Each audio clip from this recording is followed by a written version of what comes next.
Good morning students, कैसे हैं। हम करने जा रहे हैं question number 6 vectors and scalars, math का जो चैप्टर फर्स्ट ईयर का है उसका 6 कर रहे हैं। क्या लिखा हुआ है, if vectors 3i + j - k and λi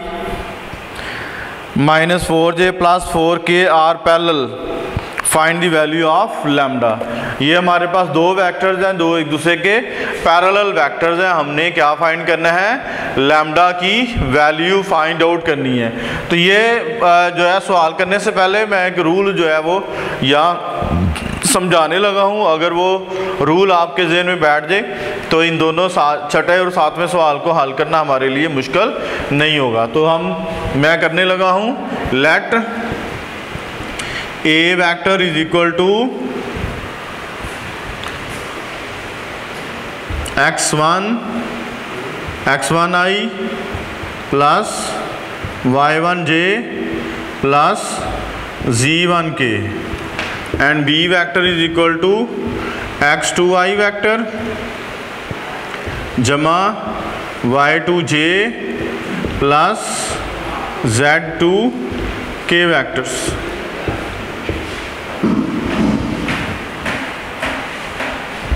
If a vector is parallel to B vector, अगर A वेक्टर और B वेक्टर दोनों एक दूसरे के पैरेलल वेक्टर हैं तो फिर हम क्या करेंगे, देन अगर ये दोनों पैरेलल वेक्टर्स हैं तो फिर क्या करना है, हमने फार्मूला हमारा बन जाएगा x1 over x2 is equal to y1 over y2 is equal to z1 over z2। तो ये हमारा फार्मूला होगा। जब दो वेक्टर्स एक दूसरे के पैरेलल होते हैं तो फिर उनके जो कोफिशिएंट्स हैं, i का कोफिशिएंट i के नीचे होगा, j का कोफिशिएंट j के नीचे और z का कोफिशिएंट z के नीचे होगा। ठीक है, और ये तीनों जो हैं फ्रैक्शन एक दूसरे के इक्वल होंगी। ठीक है, और अगर ये तीनों फ्रैक्शन अगर हमने प्रूफ करना हो तो तीनों का आंसर सेम आना चाहिए, यानी कोई से भी दो हम पकड़ लेंगे तो दोनों का आंसर क्या होना चाहिए, left hand side right hand side का आंसर सेम। ठीक है, और यहाँ से भी हम क्या करेंगे, ऐसे ही जो है क्वेश्चन नंबर 6 को करेंगे। और क्वेश्चन नंबर 6 में भी हमारे पास दो वेक्टर दिए हुए हैं, तो दोनों वेक्टर्स को हमने क्या करना है, इसी तरह कंपेयर करना है। आई के पहले वेक्टर के आई के कोफिशिएंट आई से डिवाइड कर देंगे, जे के कोफिशिएंट जे से डिवाइड कर देंगे और के कोफिशिएंट के से डिवाइड कर देंगे। ठीक है, तो जो हमारे पास दो फ्रैक्शन सेम होंगी उनमें से एक जो है हम क्या कर लेंगे, दूसरी के इक्वल कर लेंगे, क्योंकि ये तीन फ्रैक्शन है, तीनों फ्रैक्शन एक दूसरे के इक्वल हैं और इनमें से ये दोनों इक्वल हो सकती हैं, ये दोनों इसे इक्वल हो सकती हैं और ये पहली और आखिरी भी इक्वल हो सकती है। तो हम लेट करेंगे, हमें सिर्फ जो है वो वेक्टर्स दिए हुए, नाम नहीं दिए हुए, तो हम लेट करेंगे, let A vector is equal to, A vector हमारे पास है 3i + j - k और B वेक्टर इक्वल होगा, B vector is equal to λi - 4j + 4k के। तो ये दोनों दो वेक्टर हमें दिए गए हैं और ये बताया गया है कि दोनों वेक्टर एक दूसरे के पैरेलल हैं, हमने लैम्डा की वैल्यू फाइंड आउट करनी है। ठीक है, तो हम क्या करेंगे, ये रूल अप्लाई करेंगे जो ऊपर समझाया है मैंने। तो इस रूल के मुताबिक क्या होगा, i का कोफिशिएंट i के नीचे होगा, j का कोफिशिएंट j के नीचे और k का कोफिशिएंट k के नीचे होगा। तो ये बन जाएगा, ठीक है, 3 over lambda is equal to 1 over -4 is equal to -1 over 4। ठीक है, ये दोनों जो है लास्ट टू फ्रैक्शंस इक्वल हैं, तो इनमें से कोई से भी हम एक ले लेंगे। तो इसका मतलब ये है इन दोनों के एक दूसरे के इक्वल रख सकते हैं। ठीक है, तो ये बन जाएगा, implies that 3 over lambda is equal to 1 over -4। तो क्या करें, इसको क्रॉस मल्टीप्लाई कर दें, -4 इधर ले जाएं, लैम्डा को ऊपर ले जाएं। तो जब हम इसको क्रॉस मल्टीप्लाई करेंगे तो सीधे हाथ लिखेंगे तो लैम्डा इज इक्वल टू आ जाएगा 3 मल्टीप्लाई -4, ठीक है। या हम इसको उल्टा भी सकते हैं, लैम्डा ऊपर ले जाए, लैम्डा ओवर 3 और -4/1 हो जाएगा, और फिर क्रॉस मल्टीप्लाई करते हैं 3 को, और इस तरह लैम्डा की वैल्यू जो हमारे पास आ जाएगी -12, और यही हमारा आंसर होगा, ठीक है। इसी के नीचे मैं जो है वह क्वेश्चन नंबर 7 करने लगा हूँ। तो 6 और 7 दोनों सेम है। 7 में हमने क्या करना है, हमने प्रूफ करना है show that the vectors are parallel to each other, ठीक है। तो क्वेश्चन नंबर 7 में हम लेट करेंगे A vector is equal to, A vector की हमें वैल्यू दी हुई है 4i - 6j प्लस 9k, और बी वेक्टर हमारे पास होगा -6i plus 9j -27/2 into k, ठीक है। तो क्या करना है, हमने प्रूफ करना है, तो रूल वही लगाएंगे जो ऊपर लगाया था, ठीक है। i का कोएफिशिएंट i के नीचे, j का कोएफिशिएंट j के नीचे, और k का कोएफिशिएंट k के नीचे, ठीक है। तो बाय यूजिंग अबव लॉ या रूल क्या आ जाएगा, 4/-6 और ये आ जाएगा -6/9, और ये आ जाएगा 9/27/2, ठीक है। और इन दोनों को कैंसिल करेंगे तो क्या आ जाएगा, 2/3 आ जाएगा, ये हमारा आ जाएगा 2/3, ठीक है। इसको भी कैंसिल करेंगे तो क्या आ जाएगा, ये माइनस आपका साथ रहेगा, ठीक है। इसका माइनस बाहर, और ये भी हमारा क्या आ जाएगा 2/3, 3 से ये कैंसिल हो जाएंगे, 3 से काटें ये 2 आ जाएगा, ये 3 आ जाएगा, और ये 2 आ जाएगा, ये भी, ये 2 के टेबल से कैंसिल होंगे दोनों, ये 3 के टेबल से कैंसिल होंगे दोनों, ठीक है। और उसके बाद ये 2 नीचे वाला जो ओवर के नीचे है 27/2 जो है ये ऊपर जाके मल्टीप्लाई आ जाएगा, ये आ जाएगा 2 × 9/27, तो ये 9 के टेबल से कैंसिल होके क्या आ जाएगा 3 आ जाएगा, और यहाँ पे मैं ये आंसर लिखने लगा हूँ, ठीक है। तो यह है -2/3, और ये भी हमारे पास -2/3 है, और यहाँ पर भी हमारे पास क्या आएगा -2/3, ठीक है, क्योंकि ये -20/7 है, तो ये माइनस जो है क्या आ जाएगा -2/3। अब ये सारे आंसर्स क्या हैं, एक दूसरे के इक्वल हैं, तो यहाँ पे लिख देंगे it is proved that A vector is parallel to B vector, ठीक है। और इस तरह ये हमारा छठा सवाल, छठा भी हो गया, 7वां भी। इसके बाद हम करने जा रहे हैं क्वेश्चन नंबर 8। ध्यान से आपने सीखना है, ये वेरी मोस्ट इंपॉर्टेंट चैप्टर है वेक्टर्स, स्केलर्स एंड वेक्टर्स का, या वेक्टर्स एंड स्केलर्स का। इस चैप्टर में से कम 15 मार्क्स का पेपर आता है। अगर आपको ये चैप्टर आ जाए और इसके साथ पहला चैप्टर कर लें और इसके अलावा कोई एक चैप्टर कर लें, तो 3 आपके कोई भी 3 चैप्टर तैयार होंगे, तो आप बोर्ड के पेपर में फेल नहीं हो सकते। तो इसलिए ज़रूरी है कि आप जो है ये स्केलर्स एंड वेक्टर्स का चैप्टर जो है आपको लाजमी आना चाहिए, ठीक है। लेकिन ये जो है हमारे पास जो जिनका कोड 113 कोड है, DAE मैथ में 113 कोड है, वो ये 8वां चैप्टर होगा। लेकिन इस चैप्टर में से भी उनका बी पेपर बनता है, लेकिन उसके लिए भी इसमें कम से कम 15 नंबर का पेपर आता है, ठीक है। तो इसका मतलब ये है, चाहे आपका कोड 113 हो, चाहे आपका कोड 1 2 3 हो, ठीक है। तो दोनों कोर्स के लिए ये चैप्टर वेरी मोस्ट इम्पॉर्टेंट है, ठीक है। Find the real numbers x, y and z, ठीक है। x, y, z की वैल्यूज निकालनी है, आगे लिखा हुआ है सच दैट, ठीक है। तो इसकी पहली यूज़ करने लगा हूँ मैं, 8वें की पहली यूज़, और ये हमारे पास है 7xi plus y -3 into j plus 6k is equal to 10i plus 8j minus 3z।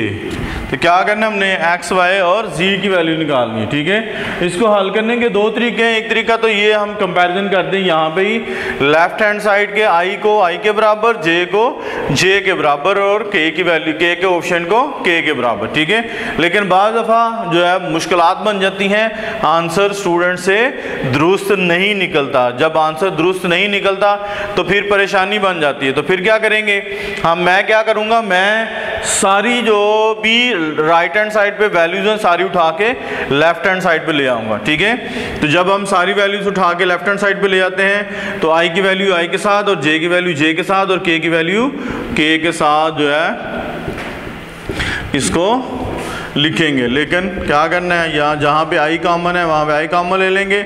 और सॉरी ये क्या होगा, ये सारी दोनों प्लस की वैल्यू है, इधर आके क्या आ जाएगी, माइनस की हो जाएगी, माइनस 10i माइनस 8j और ये plus 3z k is equal to 0 बन जाएगा। अब क्या करना है, इन दोनों में से i कॉमन है तो 7x माइनस 10 इंटू आई हो जाएगा। और तो यहाँ पे j यहाँ पे है तो यह आ जाएगा 5 माइनस 3 माइनस 8 इंटू जे कॉमन। और इसी तरह आपने k कॉमन लेना है तो k कॉमन लेंगे तो 6 प्लस 3z इंटू k। तो ये हमने, हमारे पास जो i j के यूनिट वेक्टर्स हैं ये हमने क्या किया, इनको कॉमन ले लिया। ठीक है, तो राइट हैंड साइड पे क्या है 0 तो इसको मैं लिखने लगा हूँ, सिंप्लीफाई करने लगा हूँ।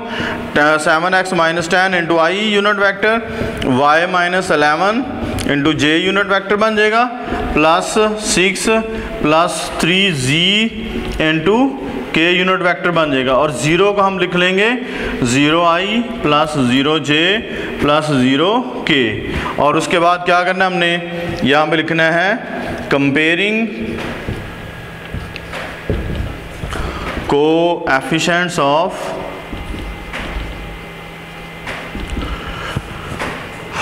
i j and k। i unit vector, k unit vector और इनके कोएफिशिएंट्स बराबर। तो क्या आ जाएगा, ये 7x minus 10 is equal to 0 आ जाएगा। और यहाँ पे आ जाएगा y minus 11 is equal to 0 और यहाँ पे आ जाएगा 6 plus 3z is equal to 0। ठीक है, तो क्या करेंगे 7x इज इक्वल टू क्या बन जाएगा 10 and x is equal to आ जाएगा 10 ओवर 7। और यहाँ पे y की वैल्यू क्या आ जाएगी 11 और यहाँ पे 3z इक्वल टू आ जाएगा minus 6 and z equal to आ जाएगा माइनस 6 ओवर 3। और इस तरह आंसर आ जाएगा हमारे पास -2। इस तरह x की, y की और z की वैल्यू हम फाइंड आउट कर चुके हैं। ठीक है, इसी तरह आपने क्या करना है, 8वें की जो है वो ये हमारे पास a जूज़ है।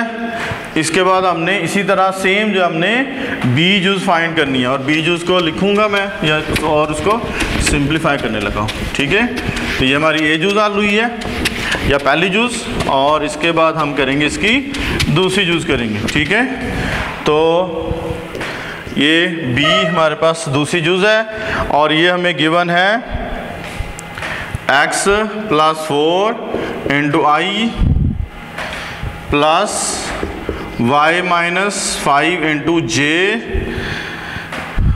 Plus z minus 1 into k is equal to 0। ये ऑलरेडी राइट हैंड साइड पे 0 बना हुआ है तो क्या लिखना है, सिर्फ ये आपने करना चाहते हैं तो चेंज कर लें i को, यानी 0 को आप जो है वो i j k में तब्दील करना चाहते हैं तो कर सकते हैं। ठीक है, ये ऑलरेडी अंडरस्टूड है कि 0 की वैल्यू जो है वो 0 ही रहती है, चाहे जिसके साथ मर्जी लिख लें। ठीक है, तो z माइनस 1 इंटू आ जाएगा k is equal to 0i plus 0j plus 0k। तो यहाँ पे लिखेंगे comparing coefficients of i j and k। ठीक है, तो यह आ जाएगा x plus 4 is equal to 0 और y minus 4 is equal to 0 and z -1 is equal to 0। और इस तरह x की वैल्यू क्या आ जाएगी -4 और y की वैल्यू क्या आ जाएगी 5 और z की वैल्यू क्या आ जाएगी 1। ठीक है, तो इस तरह ये हमारा 8वां सवाल मुकम्मल हो चुका है। इसके बाद हम करने जा रहे हैं इस एक्सरसाइज का 9वां सवाल। ठीक है जी, तो 9वें सवाल में हमें a वेक्टर, b वेक्टर और c vector a b vector दिए हुए हैं और a b वेक्टर मालूम करना है उसका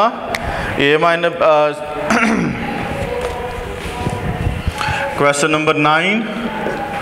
और a vector is equal to है 3i - 2j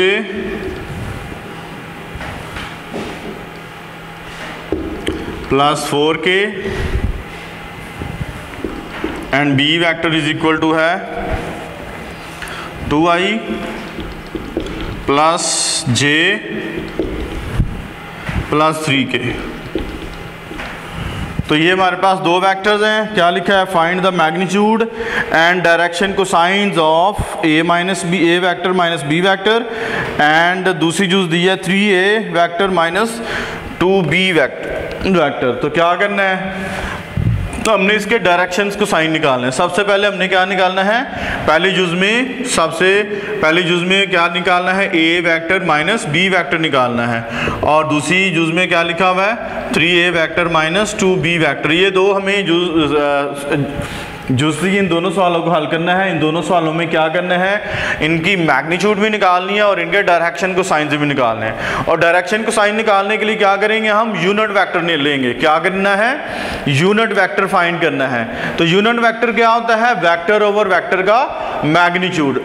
यानी इसका मतलब ये है कि a - b जब हम करेंगे हल तो हमारे पास वेक्टर निकल आएगा फाइनल। ठीक है, इसी तरह 3a वेक्टर - 2b वेक्टर निकालेंगे तो इनको सिंपलीफाई करेंगे तो भी हमारे पास एक वेक्टर निकल आएगा। ठीक है, तो क्या करना है? जो वेक्टर निकलेगा उसकी हमने वेक्टर की मैग्नीट्यूड निकालनी है और फिर हमने दोनों के यूनिट वेक्टर निकालने। तो जब हम यूनिट वेक्टर निकाल लेंगे तो क्या करेंगे? आई जी की वैल्यू जो हमारे पास डिनोमिनेटर में नंबर आएगा, जो मैग्नीट्यूड की वैल्यू होगी वो हम अलग-अलग डिवाइड कर देंगे। ठीक है, आई की वैल्यू अलग कर देंगे, जे की अलग कर देंगे और के की वैल्यू अलग कर देंगे। ठीक है, तो मैं ये पहली यूज करूंगा, दूसरी यूज आप खुद करें या अगले लेक्चर में जो है आपको समझा दूंगा, साथ अगली एक्सरसाइज करवा दूंगा। ठीक है, तो सबसे पहले हमने क्या फाइंड करना है?